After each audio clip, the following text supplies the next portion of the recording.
Hello, hello. How's everyone doing? Yeah, it's Butter Week. Uh, my name is Alan Bacon. I'm founder of Gang Gang, co-founder of Gang Gang, alongside of Molly Jeffers right here in the front row. Hey, babe. Um, we're excited to have you here today. Last year we kicked off Butter with this Keepers of Culture mural, and it's our mission at Gang Gang to produce, promote, and to preserve culture in cities, and we did that in a very big and audacious way. We didn't get any permits. We blocked off the street. We had lifts and booms out here. You'll hear a very engaging artist talk here pretty soon of the artists that completed and executed this mural over, I think it was like 6 weeks, I believe. So, this is how we want to honor our legends and luminaries here in Indianapolis and just the core of our city when it speaks to culture and creativity and individuals that are helping to produce, promote, preserve culture in ways that have been very important historically, but also we're looking towards the future. So on our behind me on our Keepers of Culture mirror, we have Maxie, who is also in the back right here. We have Napper Nothing. Maxie is a phenomenal artist and creative in so many ways, and just pleased to have him with us today. Please, we have Napper Nothing gear, shirts. Maxie, what you got in the truck? Keepers of the Culture, mural shirts, other merch, please see Maxie right after the conclusion of the program. But to go through our list of creatives and luminaries, Mariah Ivy and Rob Dixon, we have Mike Epps and Vivica Fox, and we have Amos Brown, Ariana, niece in the back here, Miss Deanna, and then we also have Miss Ladina, who have just been just extraordinary creatives and people that have really helped to shape what Indianapolis is, and we're really pleased to be able to honor these legends in this way, and also be able to have a conversation with the artists who created these amazing portraits. I have a couple of housekeeping news. We mentioned the Napper Nothing truck in the back. We have the Butter Bus right here is taking a pit stop. I'm pretty sure there are probably some individuals that are upset that the bus is not running right now on their streets. So hopefully we can get this back in circulation soon. But please stop by the bus, take some pictures. Behind the bus, we have JJ's Catering, who's offering some nice, tasty treats today. So we're going to continue with the program, and I'm going to introduce our site host of the mural, Myriad Fitness and Health, Miss Robin Brisky.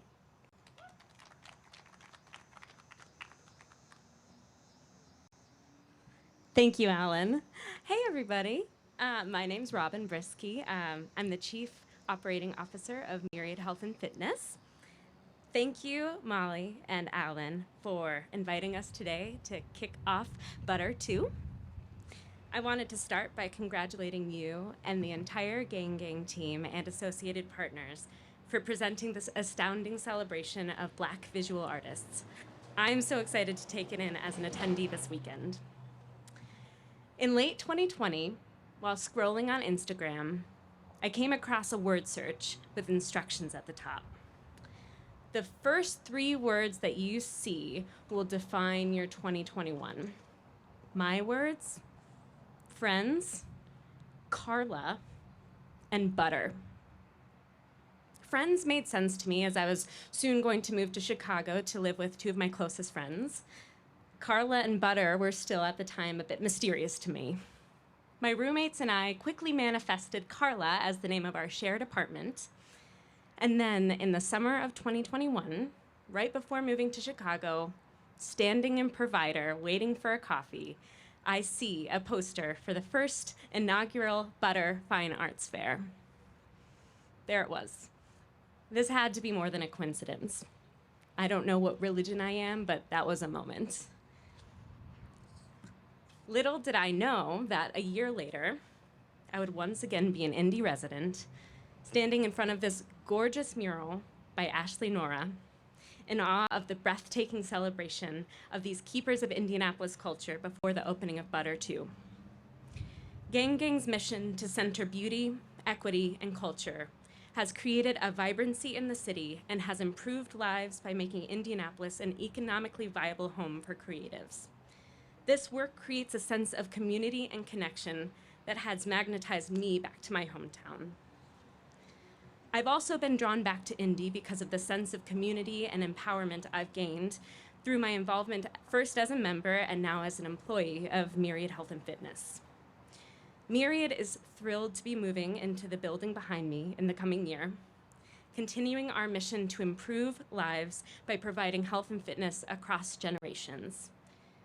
We will call this space home for a decade, and in doing so, we intend to live up to the legacy established by Gang Gang and the 8 icons beautifully depicted behind me, and to serve the vibrant culture energized by these incredible creators. Congratulations, Molly, Alan, and the Gang Gang team on the monumental work that you have done to center the work and economic viability of creatives of color, making Indianapolis a magnet for many others. Thank you, and I'll hand it over to Molly.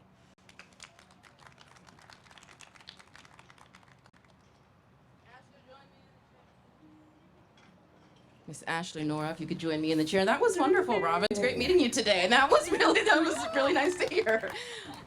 You kind of touched on, things happening above you and you don't really know what's going on, and spirituality and religion, and that's really fitting. That's what Butter feels like. It's kind of what Ashley's presence in our lives feel like.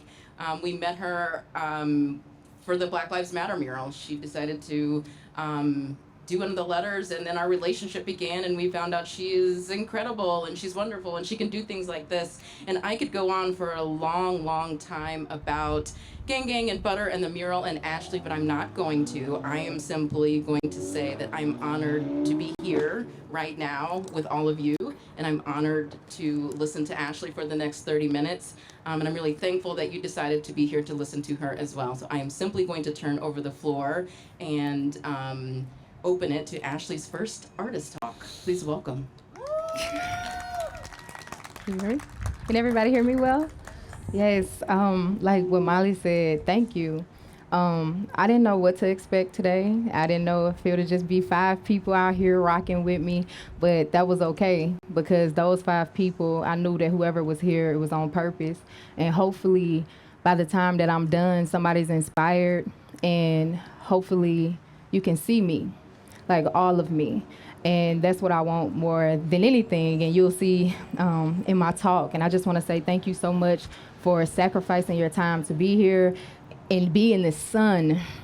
Thank you. I know it's hot, so she said 30 minutes, but I think I'm gonna speed it up a little bit. So pretty much, I'm gonna take you on a journey. I do a lot of media. I do, interviews, and I give like the politically correct answer all the time, but is it okay? I wanted to sit down. I didn't want to be at a podium because I wanted to feel like a family reunion. I wanted to feel like I'm accessible, and if you have questions, I want you to talk back. If you feel an amen in your spirit, you can say amen, all right? But I'm gonna take you on a little journey through my art career. When they told me I could have an artist talk, I was like, really? I've only been an artist for 3 years, but I've been a creator my whole life, and I'm just like, what can I talk about, and what do they want to hear, and what do they want to know? And I realized that it's my story. It's how I got here. What is my why? Why do I do what I do? Why do I paint what I paint? Why do I dream so hard? And why am I so passionate? And if it's okay with you for me to tell my truth, my whole truth, of how I got here and how I am this person. And there's people here who I moved to Indianapolis when I was 17 years old that met me as a teenager, and they met me through college and through my career as a chemist before I became an artist. And I want to say thank you, because you've seen this story, you've heard this story, but you still chose to come here today to hear it all over again. So thank you. So I'm going to talk about my past. I'm going to talk about how I got to be where I am today. And the reason I'm here today in this chair is because of what it was that I went through as a child. So I'm not originally from Indiana. I was born and raised in a small town you probably have never heard of called Laurel, Mississippi. And it's very southern, it's very country, and it's very rural. And by rural, I mean dirt roads, and all we had was a Piggly Wiggly where we got our groceries and deodorant and stuff like that from. There wasn't access to food resources like that. There wasn't, like I said, there was mud roads that we walked on barefoot, and that's where I came from. I came up very poor. So when I say poor, I mean my mother worked 3 jobs, and we still barely had enough. And I still, even though I had siblings, they complained a lot. But I knew that it was a burden for my mother, and I always wanted to be not a burden to anybody. I didn't ask for things. Even if I wanted something really bad, I never asked for it because I knew that I probably wasn't going to get it. And my friends, my best friend, who I was friends with from 3 years old, she could tell you this to this day. Even though I grew up like this with no resources, with no nothing, and I was this loving, joyous person, I never asked for a lot. I always maintained my joy. I never asked anybody. Never wanted to be a burden. Nobody knew the things that I went through because not only was I poor, I went through a lot of abuse. Every form of abuse that you can think of, I experienced from a child up until I was 17 years old and moved to Indianapolis and got away from it. And I never had a voice, not even a voice to tell my best friend or to tell anybody. I never had a safe space. All I had was art. The only voice that I had was a pencil and a piece of paper. And when I say no resources, I mean we didn't have extra for art supplies. But the only thing that saved me and that kept me and that blessed me was being able to create.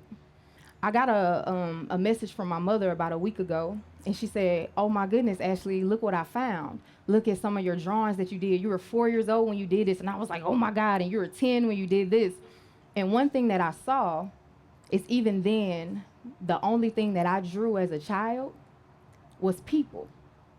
So I'm a portrait artist. A lot of you know that. When I saw that, every painting or every pencil drawing, every pen drawing, everything that she showed me, there were happy people in it. Now, mind you, I cried myself to sleep almost every night, and I woke up every morning with a smile on my face and went to school and gave everybody else joy.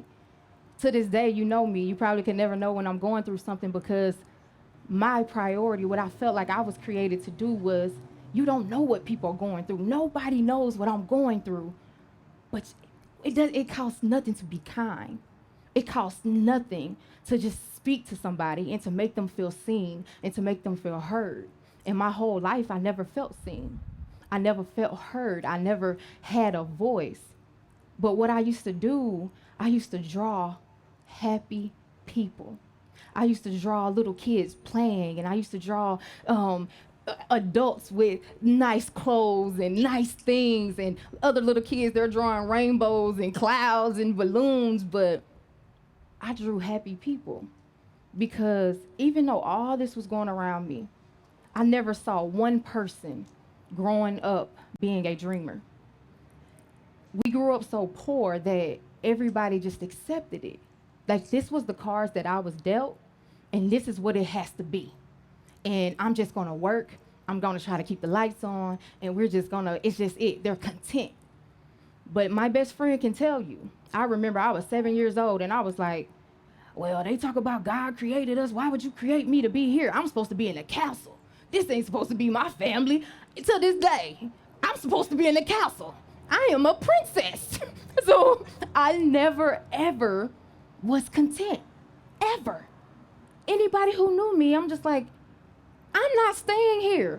I'm gonna do whatever it takes to get out of here. I don't care if it's when I graduate and when I go to college, but I'm gonna work my behind off, and I am gonna be something successful. And by successful, I meant financially successful, because that was my mindset. I went so long with lack that I felt like money was the only way I was gonna get that joy that I used to draw about. So I remember I lived 5 minutes away from a museum, 5 minutes away from Lauren Rogers Art Museum. Never could afford to go in there, ever. And the only art I had access to was the one that was provided in school. And one of my schools it was actually poor to the point where they had to get rid of the art program, which sucked. That was 2 years of my life that I didn't have access to art. But I lived 5 minutes away, never could go. And the only art that I actually had access to was public art, was murals. And I remember I would stand there as long as my mother would let me. And she would let me sometimes. And I was just staring there. And I remember one day I said, I'm gonna be a muralist. I wanna do this. I don't know how they paint it so big, but one day when I get older, this is what I'm gonna do. And I kept that in my heart, right? I kept that in my heart. And I remember my whole life, like I said, I didn't have anybody to talk to. I didn't have a safe space. But I had a third grade teacher who was phenomenal, who I talk to still to this day, Miss Warren. And I remember her, and I was a straight A student, like I said. I was a teacher's pet. I was a good kid because I never wanted to be a burden to my mother. I never wanted to be a burden to my teachers. I never wanted to be a burden, right? I just kind of wanted to hide and just one day, just keep dreaming. And I remember this day kind of changed my life. I remember talking to her, and I was in class. I had got done with my work, and I was just drawing. And she was like, Ashley, that's amazing. Like, how in the world do you do this? And I was just like, I don't know, but, this is cool. And I was like, I want to be an artist one day. And she looked at me, and she grabbed my face, and she said, I love you. You have so much potential. You're different than anybody I've ever taught. You're different from anybody I've ever met. I've never met anybody like you. You're so bright, and you have so much potential, and you are so smart. I feel like you're going to be the one to make it out of here. And I said, She said, but baby, art is not going to make it. Art is not going to be that way for you. I know that you're tired. I know that you want more. And if you just stick with your studies, you can get a degree, and you can make money, and you can get out of here and make all of us proud. It didn't motivate me. It crushed me. It crushed my spirit because third grade Ashley, I was 8 years old. I wanted to be an artist more than anything. And the only person that I had a voice with, the only person that saw me told me, you're talented, but you're too smart to be an artist because I want you to make it up out of here. And I believe that you're going to make it up out of here. So what I did, I never spoke that dream out loud. I made a vow to myself to never say it out loud again. I made a vow to myself, if this person who loves me, if this person who's my safe space grabbed my face and told me that I have potential to have a great career, then that's what I should do. So I worked really hard. I was valedictorian. I worked hard. I went to college and I got a degree and I became a chemist. And I had money. I did. I had a lot of money. I was able to travel. I was able to get the things that I wanted. I had this family that I wanted more than anything. I finally had a community of friends that really loved me. And I finally felt seen, And when people asked me, what do you do? Oh, I'm an analytical chemist. I had so much respect. But I wasn't happy. I was miserable. I was depressed. And to the outside world, again, nobody knew, because all I do is give joy. Nobody knew that I was hurting inside. Nobody knew that there was a void and I was empty. And in 2019, I was so down, and I can be real and I can be raw with you. I never talk about this ever, but I didn't want to live anymore. I didn't want to be here. And I kind of felt like my whole life has been so crazy. And then I finally got the one thing that they told me was going to make me happy, and I'm still not happy. And I don't want to be here. And I remembered and recalled in this dark space that what saved me and what gave me a voice was dreaming about these little people that I used to color and I used to draw that were happy. You know, some artists they're making a statement or they're mad. You're gonna see it in their art. Not me. Because all I wanted, in my way, that was me manifesting that life. That was me manifesting that castle that I felt like I deserved, right? Like I wanted this my life. So the what I realized was I wanted to quit. It was either I'm gonna quit my job and do art, or I'm not gonna be here anymore. So that's what I did. I remember telling my friends, and someone was like, "Yeah, girl, you great. Like, do it." And then there was some that's just like, "Are you serious? You have a six-figure job. You have two kids. Like, what's wrong with you? And what if it doesn't work out?" And I remember looking at them and saying, "But what if it does? What if it works out bigger and better than I could have ever imagined? What if my dreams come true?" Because I've been dreaming for a long time, and my dreams was the only thing that didn't make me lose my mind way back then. It was the only thing that saved my life. So I did it. And in the first year of my, I was doing commissions, I was doing art parties, I was speaking, I had people who supported me. I was building up collectors, and that felt good, right? Like it felt really good because I felt like people was, giving me joy and doing things like that. Um, but I knew I still wanted more. I wanted more because I remember 7, 8-year-old Ashley who stood in front of a mural, and I said, I want to be a muralist one day because that was the only access that I had, the only access. So this is my why when it comes to public art. I was homeless a couple of times. I didn't have anything. I didn't have a place that was mine. I didn't have a safe space. I didn't have access to the one thing that made me happy. So I said that this is what I want to do because there's other little girls and little boys who may be in the same predicament, that there's people that are homeless on the street, but they're deserving of art. They're deserving of something that makes them feel good. They're just as deserving as CEOs or people with money that can come to art fairs and that can come to galleries. They're deserving too. And I remember, just to talk a little bit about my art, when I stopped, kind of doing commissions and started working on more art, I wanted to be a muralist. I held on to that dream, y'all. Like I promise. I said, you know what? I'm doing this one day before I die. I don't care if I'm in this art game for 15, 20 years. I am going to paint a mural. And I started applying for them. And I got a no every time. Every time. It's like, I'm sorry. But it makes sense. A job, they want experience before you come on a job, right? I didn't have any experience. I just needed a shot. I just needed something. And what I did was, if you know my work, I paint really large, right? I paint huge. I paint these big old paintings. And I felt like, again, that was a way of me manifesting becoming a muralist. Well, if I can paint on these large canvases, then maybe somebody say, well, maybe she can paint large scale. Maybe I could give her a shot. So I had this one. I was painting for about 6 months. That's all I painted with these large paintings. And I remember this one opportunity, y'all. I wanted this thing so bad. Like I prayed for it. I was like, this is mine. I'm getting this one. And I didn't. I didn't get it. And I cried. Like usually I'm like, oh, it's fine. What's next? What's next? But I'm letting y'all know. I know some artists out here as well. Everybody, even if it seems like I'm winning, I get a lot of no's. I get a lot of not yets. I get to keep working and maybe next time, which is fine. Everybody, rejection happens, but it's what you do after the rejection. I knew that this is what I wanted, so I wasn't gonna give up. I said, well, let me buy a bigger canvas, And I was so hurt this night. I actually got on my knees and prayed, and I was just like, God, I know this is from you.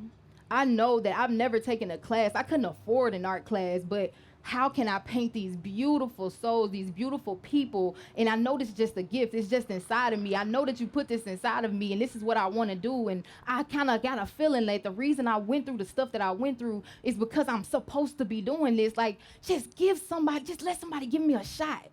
And if you let them give me a shot, I'm going to give it everything that I have. And if I mess up, I mess up, right? But if I do great, I know that I can walk in my dream and in my purpose. Y'all, I kid you not, less than 8 hours after I cried out, I get a call from Alan and Molly. And they said, yo, homie, just like that, we got a wall for you. Now it's big. You think you can do it? We want something that's on culture. Now, mind you, I've never painted a mural before. Do y'all see this? This how big this is? Now, any other time, I'm like, I'm not the one. That's not me. But I knew I had just asked for this. And I truly believe that when you ask for things and you have faith, that what you get back in return will exceed your expectations. It will be exceeding abundantly above whatever you can even think of. So I said yes, because I knew that 8 hours ago I asked for this, and he's just like, all right, then you ready? Here you go. What you gonna do? And this is what I did, y'all. And I remember 1 year ago to the day, I got on this stage and I said out loud, if you was here, I said, this may be my first, but it won't be my last. And y'all, it wasn't my last. It wasn't my last. So thank y'all, because you saw me. You knew what was inside of me, and you gave me a space to birth it out. And because of that, I'm a muralist, y'all.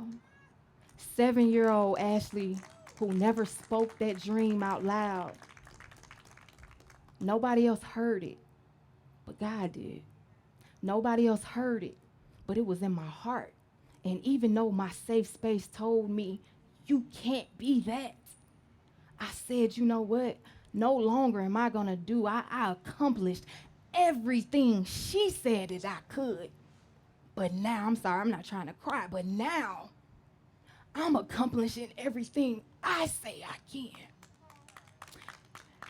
And that right there, Molly can tell you when I got done and I was out here working 3, 4, 5 o'clock in the morning because I was determined to give my best. I was determined for these people to get their flowers, for it to be something Indianapolis haven't seen, for it to be something so great that they can't deny me, that they're gonna say, here, I'm gonna throw murals at you. We want you, right? I gave it everything that I had. And the moment I got done, I went out here and I cried. I was like, oh my God, did I do that? It was in me since I was a kid. And I know y'all didn't come here for testimony or for church. I know y'all came here to learn about my art. So I'll talk briefly about why I chose the colors and this before I go into the next portion. But now you understand my why. Now you understand my heart. Now you understand my passion and why I do what I do and why I dream what I dream and why I have a voice now. Because I never had one then, but I finally have one now. And even if I can't speak it in words, I want it to be felt. I want it to be seen. So this mural here, when we started talking about culture, it was really important. We came up with, me being a portrait artist, of course, I want to do faces. We talked about, people here in the community, black spaces and black faces. And my whole thing is what I paint. I paint a lot of joy. Like I said, I paint a lot of people. I paint a lot of black, joyous people. It's important we see a lot of black pain. We see that all the time. So it was important for me. Yes, I experienced pain. Yes, I experienced racism. Yes, I experienced homelessness and having nothing and poverty. But black people still have joy. In those moments, even if they're far and few, I want to capture those moments so that those moments last forever. These moments when I'm well, dead, and gone will still be here for other people to see themselves in it, for other people to feel some type of joy or have some type of connection with it. But with this one, I chose bold colors because when people drive by or walk by, I want you to actually take a look at it. I chose an optical illusion because I wanted them to look twice. Everything was intentional. I wanted that because they deserve to be seen, not just passed by. In this mural, you have to look at it. It's bold. It's in your face. And to this day, I still get messages and emails from people that's saying like, oh my God, I've never met you before, but I was on the highway and I just had to pull over and I saw your information and I just wanted to tell you it made me feel something. And that made me feel good because those are my people. You know, my whole life, all I ever wanted was to be seen. And I think as I got older, I realized that it wasn't me not being seen. It was me expecting an applause from that wasn't my audience. My people, I didn't find my people. So with my art, I get to find my people. The people that vibrate on love, the people that vibrate in joy, the people that vibrate here, the ones that say, I saw myself. Those are my people.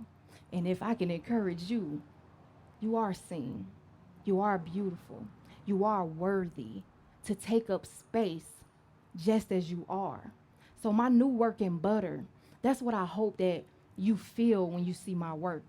I hope that you feel seen because it's important for me to know, for every last one of you to know. We all have things we want to accomplish. We all have toxic traits that we need to get rid of.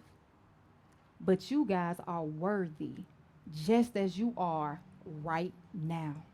You are deserving to be seen right now.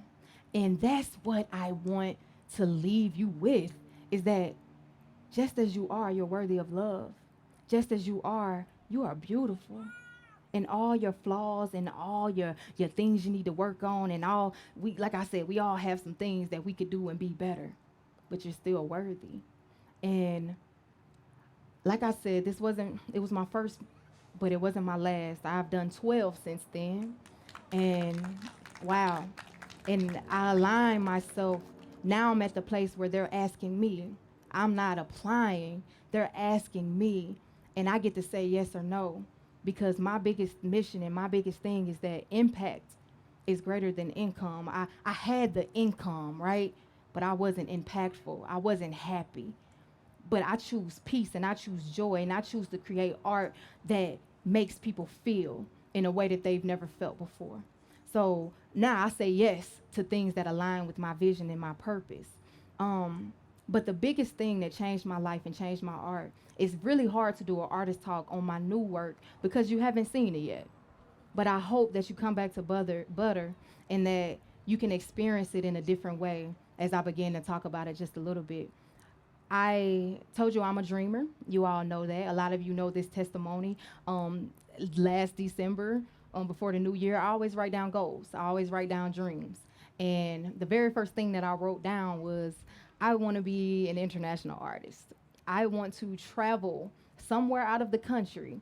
And in parentheses, I said preferably the motherland, but anywhere. And it has to be art related. It could be me going on a retreat about art, whatever. It didn't matter. I just wanted it to be about art.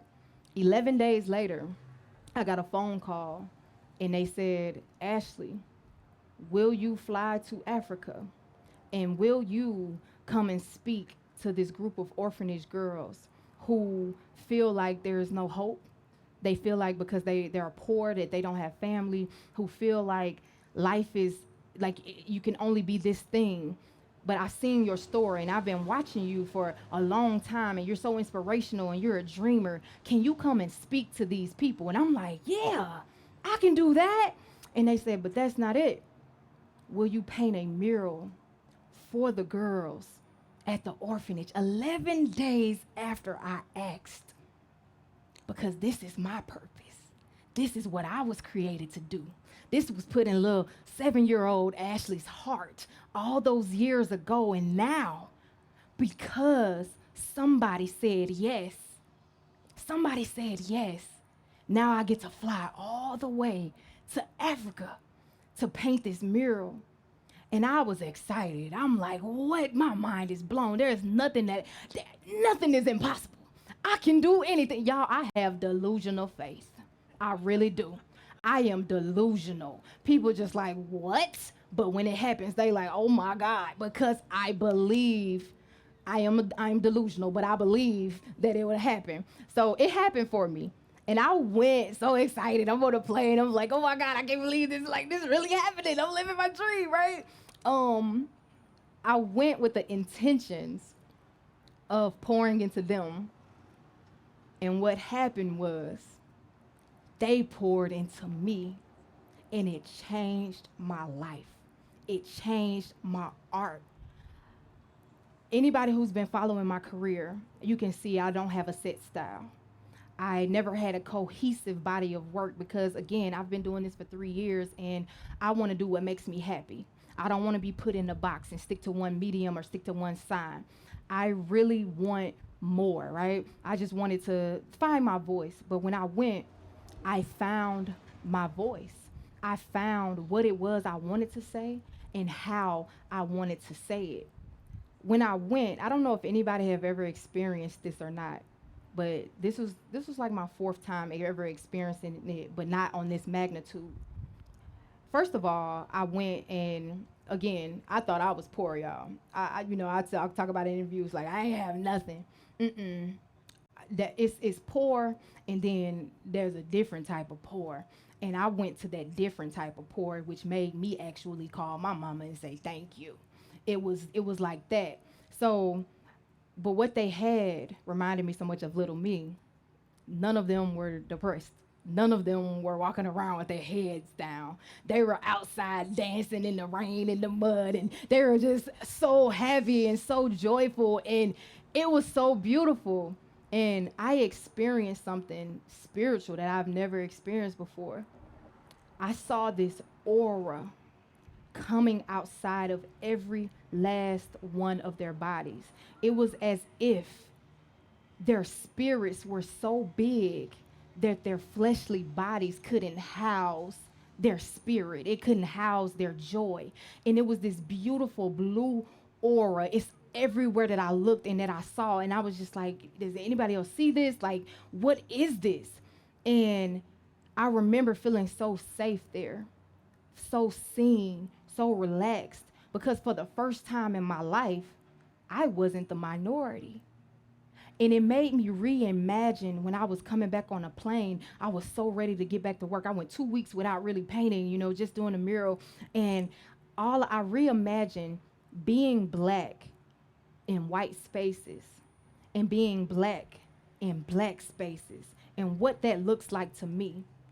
And remember when I said I painted big, right? Because I was being intentional about being a muralist. Well, this time I paint even bigger, and I'm intentional about it. And it don't have anything to do with a mural. It's literally and figuratively taking up space. I paint big because it takes up space. And what I learned is, even being black here, we deserve to take up space. We deserve to feel safe.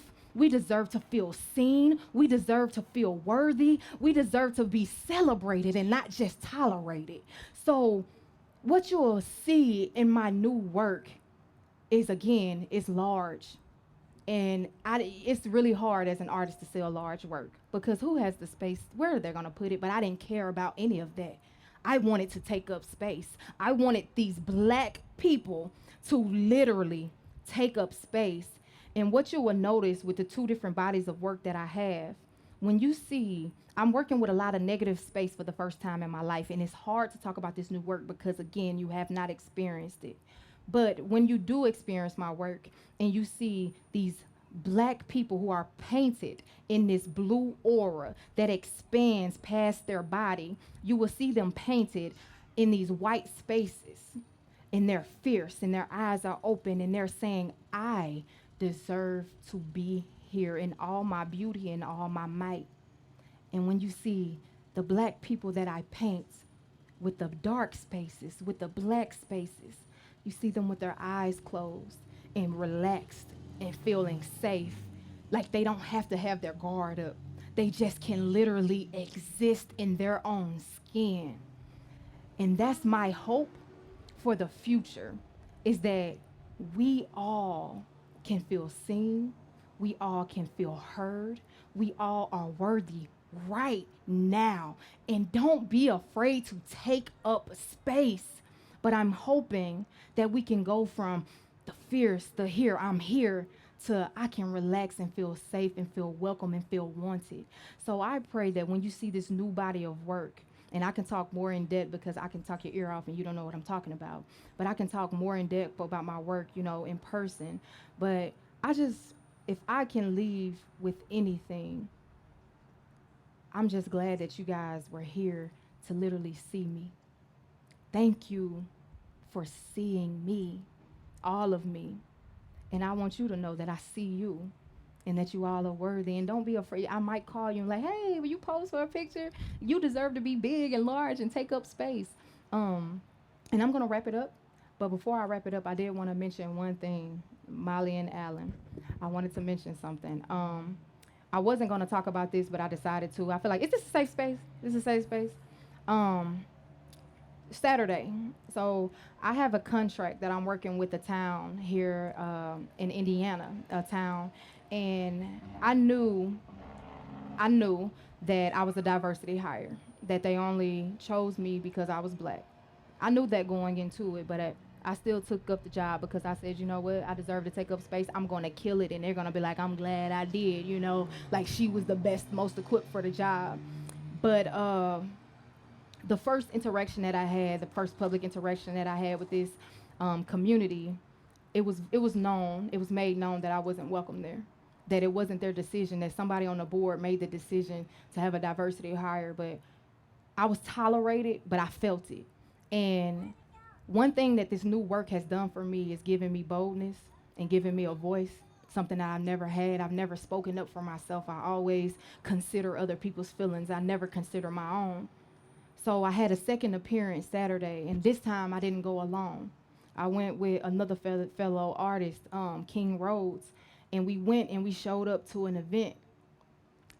And I was supposed to be there for 3 hours. I left within 15 minutes because I left crying my eyes out because the racism was so strong. Now I'm me, right? And it's a gut punch because I see everybody. It doesn't matter if you black, white, tall, brown, big. I think you're beautiful, and I have a beautiful spirit, and I'm talented. I know that I am, and I wasn't wanted. They made it very clear that they didn't want us there. And instead of staying, I have a contract. I'm supposed to be here. I spoke up and said, I'm uncomfortable. I'm not wanted here. I'm leaving. And we got our things and we left. And I'm bawling my eyes out. And he said something, oh, I'm cool. I'm used to it. That made me break down more. Like, why are we used to this? Why should we get used to this? I don't like this. I grew up in Mississippi. I grew up with the most race, but I shouldn't be okay with this. And I just want to say thank you to Molly and Alan for giving us something for us, by us, where I don't have to be on my guard, on my P's and Q's, where I can just exist in my talent as I am. So I just want y'all to give them a round of applause for what they're doing for black people and black artists here in this city. Y'all are so dope, and I'm so thankful. And I love y'all. I'm done.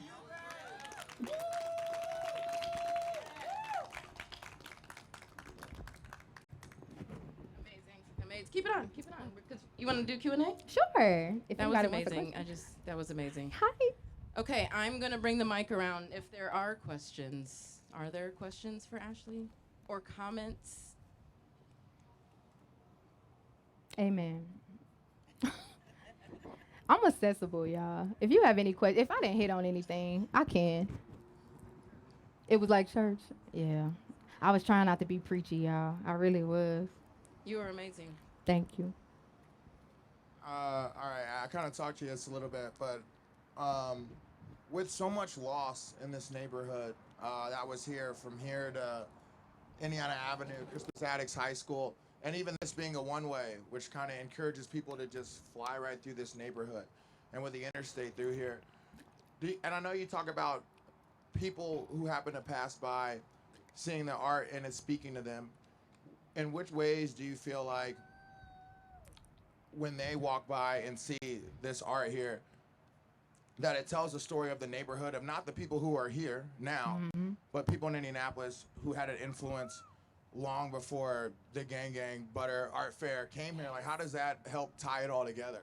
Man, that's a good question. Like we were talking about earlier, you guys have to do this walk and talk with him to learn this history on this street. Because if I'm not, like I said, I wasn't originally from here, but learning the history and knowing that this was a black neighborhood. It doesn't look like it now, but there was a black school that's no longer there. That this was a thriving black neighborhood that has been gentrified. And when I found out that this mural was going to be here, it meant so much, and it was so important for me to, and Mariah's here, Maxie here, that two of the people that's on the wall, much love. It was important for me to have this piece because it is a statement. Again, it is a statement. It's saying that there are people who are here who are thriving, and there are people who are still here who are still thriving, who are still doing work, who deserve their flowers. And because it's so big and because it's so bold, it's not just something that we could experience and enjoy, but it's something that everyone has to look at. You have to see it. You have to see them. That was the whole point, is for them to be seen and to say, well, who is that? Well, what does they do? What do they do? Like, how can I support them in any way? But I don't know if that answered your question. Yes. Any more questions? Any other questions? Sorry. Any other questions? Okay.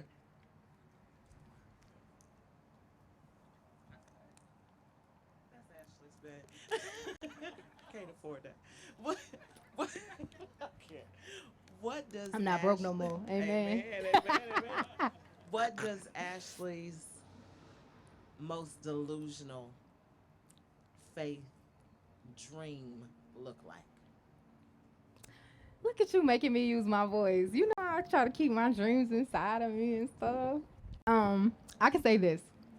Every dream that I had, I've accomplished. I wanted to be an international artist. I am that. I wanted to be an award-winning artist. I won an award a couple of months ago. I did that. So my dreams had to get bigger. They had to get bolder. So y'all heard it here first, okay? I don't know when or if it's gonna happen, but one dream that I really have is I want to paint a mural of Cicely Tyson for Mr. Tyler Perry. That's a dream that is so delusional. But I truly believe that one day Mr. Perry is gonna reach out and say, sis, I want you to paint Cicely Tyson. And yeah, that's my crazy face. That's my delusional face. So y'all heard it here first. And when it happens, I'm gonna get on the gram and say, all 5 of y'all who came to my artist talk, y'all heard it here first. So let me show you that faith works, delusion works, and it doesn't matter who believes it as long as you do.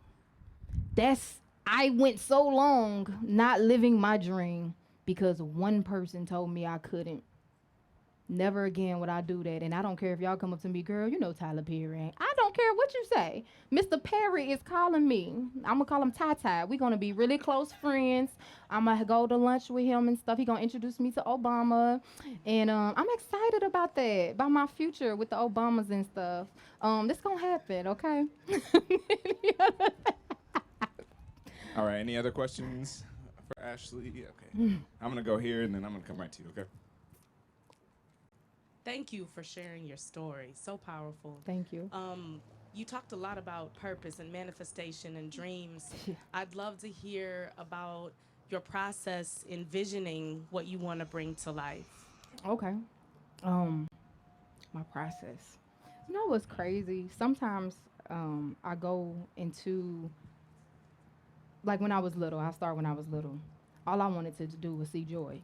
So I really didn't. I would see a picture or something of like my little brother smiling, and I would like take color pencils, and it would look realistic with color pencils in 3rd, 4th grade. Like people was like, "There's no way you did this," and I'm like, "Yeah, I did." You know. Sometimes I go into it intentionally, like with the mural.